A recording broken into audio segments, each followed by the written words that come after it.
సమాజంలో కొన్ని సంఘటనలు చూస్తే చాలా బాధ అనిపిస్తుందండి. ఎలా అంటే మరి ముఖ్యంగా ఇలాంటి సంఘటనలు. మేము కమ్మోళ్ళం, ఎవరంటే వాళ్ళు, మేము కమ్మోళ్ళం నువ్వు మాలదానివి, మేము కమ్మోళ్ళం నువ్వు మాలదానివి, ఎవరికి చెప్పుకుంటావో చెప్పుకో, ఏం చేసుకుంటావో చేసుకో, ఇలాంటి మాటలు మాట్లాడినప్పుడు నిజంగా ఒక రకంగా బాధే కలుగుతుంది. ఎలా అంటే ప్రభుత్వం మాది, మేము కమ్మోళ్ళం నువ్వు మాలదానివి, ఎవరికి చెప్పుకుంటావో చెప్పుకో, ఏం చేసుకుంటావో చేసుకో, ప్రభుత్వం మాది, నువ్వు మమ్మల్ని ఏమీ చేయలేవు అని అంగన్వాడీ కార్యకర్తకి ఒక టీడీపీ నేత, ఒక టీడీపీ రాజకీయ నాయకుడు లైంగికంగా ఈ రకంగా వేధింపులకు గురి చేస్తాడంట. కాబట్టి తట్టుకోలేక, ఆ బాధలు తట్టుకోలేక తన ఒక వీడియో అయితే చేసింది ఆమె.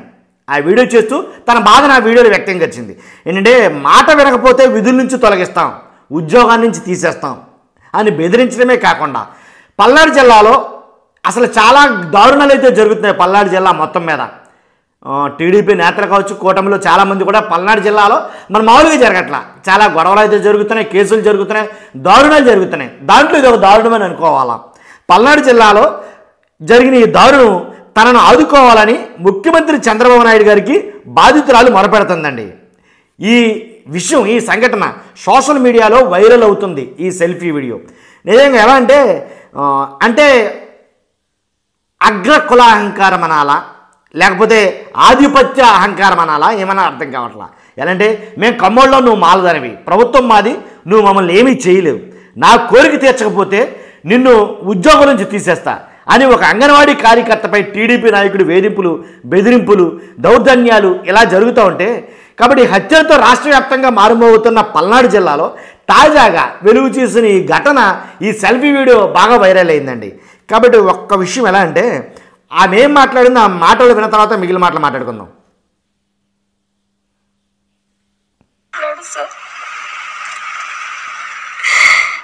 అదేమంటే ప్రతిసారి వాళ్ళ తమ్ముడు కొడుకే అన్ని ఇవ్వాలని చెప్పి అదొక కారణం చేత చేస్తున్నాడు సార్. వాళ్ళ తమ్ముడు కొడుకు పుట్టిన తారీఖు కానీ వాళ్ళ తల్లిదండ్రుల వివరాలు కానీ ఏమి ఇవ్వకుండా అంగన్వాడీ నుంచి వచ్చి పౌష్టికాహారం ఇవ్వాల్సిందిగా నన్ను అరేంజ్మెంట్ చేస్తున్నాడు సార్. కనీసం బిడ్డకి ఎటువంటి ఆధార్ కానీ, తల్లికి కూడా ఆధార్ కానీ, తల్లికి బిడ్డకి సంబంధించి ఏమీ ఇవ్వట్లేదు సార్.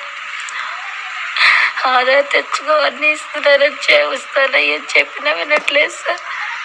వాళ్ళ తమ్ముడు కొడుకు అన్నీ ఇవ్వాలని, ఒకవేళ ఏమి ఇవ్వకపోతే నేను తనతో పడుకోవాలని, ఫోన్లు చేసి ఐ లవ్ యూ అని, నువ్వు అంటే నాకు ఇష్టమని, నా మీటింగ్లకు వస్తానని, నేను చెప్పినట్టునే వినాలని చెప్పి, నాకు ఇష్టాలు ఎక్కువ నేను చెప్పి, నేను సత్తెనపల్లి ఉంటే నువ్వు సత్తెనపల్లి వచ్చి నాకు ఫోన్ చేయని నన్ను తరచు ఫోన్ చేసి బెదిరిస్తున్నాడు సార్. ఇదంతా నేను నా ఫోన్లో రికార్డు చేశాను సార్. రికార్డు చేస్తున్నా కానీ నేను అంటూ ఉన్నా కానీ ఒక్క మాట కూడా ఎదురుగా మాట్లాడలేదు సార్.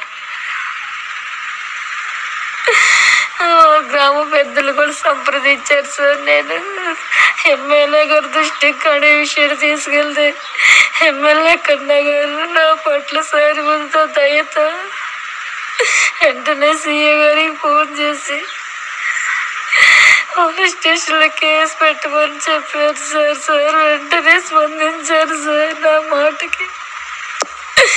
అతను 26వ తారీఖు ఫోన్ నైట్ టైం 26 సార్లు ఫోన్ చేసి నేను ఫోన్ ఎత్తుపోయేసరికి వాట్సాప్లో సారీ అని పెట్టి పక్క వీధిలో వేరే వాళ్ళకి ఫోన్ చేసి నాకు ఇమ్మని నన్ను బ్యాండ్ చేయాలని చెప్పి అందరి దృష్టిలో ఇలా చేస్తున్నాడు సార్. ఈ 16 సంవత్సరాల నుంచి నేనేనాడు ఒక్క మేము కూడా తీసుకోలేదు సార్. సార్ నాకు న్యాయం చేయండి సార్. కేసు పెట్టి 10 రోజులు అవుతుంది సార్. ముఖ్యమంత్రి గారిని 10 రోజులు అవుతుంది. అతని మీద ఎటువంటి యాక్షన్ తీసుకోవట్లేదు సార్. ఎస్సీ ఎస్టీ కింద కేసు కూడా ఫైల్ చేశాడు. నువ్వు మాదికి దాని మేము కమ్మడం, ప్రభుత్వం మాది, నువ్వెవడో చెప్పుకుంటావు చెప్పుకో, ఇంటికి కూడా పేగులు అని చెప్పి మాట్లాడుతున్నారు సార్. సార్ నన్ను మీ బిడ్డగా భావించి నాకు న్యాయం చేయండి సార్. నేను ఇప్పుడు అందరిలో అల్లరైపోయాను సార్. నాకు తల్లిదండ్రులు కూడా లేరు, చచ్చిపోయారు సార్. సార్ నేను సూసైడ్ చేసుకుందామని అనుకుంటున్నాను సార్. ఈసారి ఇదైనా ఒకసారి అడుగుతురుగా ఈ ప్రభుత్వం చేసే న్యాయం ఇదేనా సార్? నా వద్ద చచ్చిపోతే కనీసం అదండి. ఎందుకంటే తను ఏడుస్తా మాట్లాడటం వల్ల కొంచెం క్లారిటీ మిస్ అవుతుంది. కానీ ఎలా అంటే మాది కమ్మోళ్ళ ప్రభుత్వమే, నువ్వు మాలా మాదిరి దానివి కాబట్టి నువ్వేం పీక్కుంటావు పీక్కొని నా వింటర్ కూడా పీకలేవు, ఇలాగ ఆయన మాట్లాడిన మాటలు.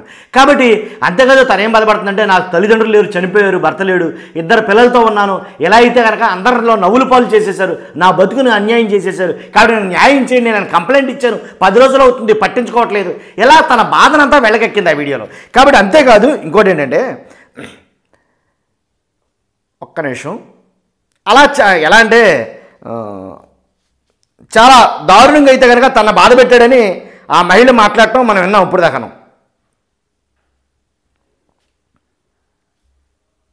గత కొంతకాలంగా లైంగిక వేధింపులు గురి చేస్తున్నాడు. ఈ వేధింపులు శృతిమించడంతో తనకు న్యాయం చేయాలంటూ బాధితురాలు సెల్ఫీ వీడియో ద్వారా సీఎం చంద్రబాబు మొరపెట్టుకుంది. కానీ టీడీపీ నేత బొడ్డు వెంకటేశ్వరరావు బారి నుంచి రక్షించకపోతే తనకు చావే శరణ్యమని ఆ వీడియోలో విలపించింది. సోషల్ మీడియాలో ప్రస్తుతం ఈ వీడియో వైరల్ అవుతుంది. వీడియోలో బాధితురాలు ఆవేదన ఇలా ఉంది. ముఖ్యమంత్రి గారికి నమస్తే సార్, మీరు ఆడకూతురికి అన్యాయం చేయరని, నన్ను మీ బిడ్డగా భావిస్తారని నా గోడు మీకు వెళ్ళబేసుకుంటున్నా. నా భర్త 3 ఏళ్ల క్రితం చనిపోయాడు. 2 చిన్నపిల్లలను పెట్టుకుని చిన్న ఉద్యోగం చేసుకుంటూ బతుకుతున్నాను. మా గ్రామానికే చెందిన టీడీపీ నేత బొడ్డు వెంకటేశ్వరరావు నాకు అదే పనిగా ఫోన్ చేసి అసభ్యకరంగా మాట్లాడుతున్నాడు. భర్త లేని బాధను దిగమింగుకుని 2 బిడ్డలను కంటికి రెప్పలా చూసుకుంటూ చిన్న ఉద్యోగంతో వారిని పోషించుకుంటున్నానని, తనను వదిలేయాలని ప్రాధేయపడ్డా బెదిరిస్తున్నాడు. గ్రామ పెద్దల దృష్టికి తీసుకెళ్లిన వెంకటేశ్వరరావు వేధింపులు ఆపడం లేదు. చివరకు ఎమ్మెల్యే దృష్టికి కూడా తీసుకుని వెళ్ళాను. ఎమ్మెల్యే సిఐకి ఫోన్ చేసి కేసు పెట్టమని చెప్పారు. ఎస్సీ ఎస్టీ అట్రాసిటీ చట్టం కింద కేసు కూడా ఫైల్ చేశారు. కేసు పెట్టి 10 రోజులైనా అతడి మీద ఎలాంటి చర్యలు తీసుకోలేదు. 16 ఏళ్ల నుంచి నా ఉద్యోగంలో ఒక్క మెమో కూడా తీసుకోలేదు. నాకు న్యాయం చేయండి, మేము కమ్మోళ్ళం, నువ్వు మాలదానివి, ప్రభుత్వం మాది, నువ్వు ఎవడికి చెప్పుకుంటావు చెప్పుకో, నన్ను ఏం చేయలేవు అంటూ వెంకటేశ్వరరావు వేధిస్తున్నాడు. మీరు న్యాయం చేయకపోతే ఇక ఆత్మహత్య శరణ్యం. నా భర్త చనిపోతే 5 లక్షల ఇన్సూరెన్స్కు ₹1,00,000 డిమాండ్ చేసి రాకుండా బొడ్డు వెంకటేశ్వరరావు అడ్డుకున్నాడు. నేను ఏమైనా అయిపోతే నా 2 బిడ్డలకు దిక్కవరు, తక్షణమే మీరు స్పందించాలి, న్యాయం చేయాలి సార్ అంటూ బాధితురాలు విలపిస్తూ వేడుకుంది. ఇదండి జరిగిన విషయం.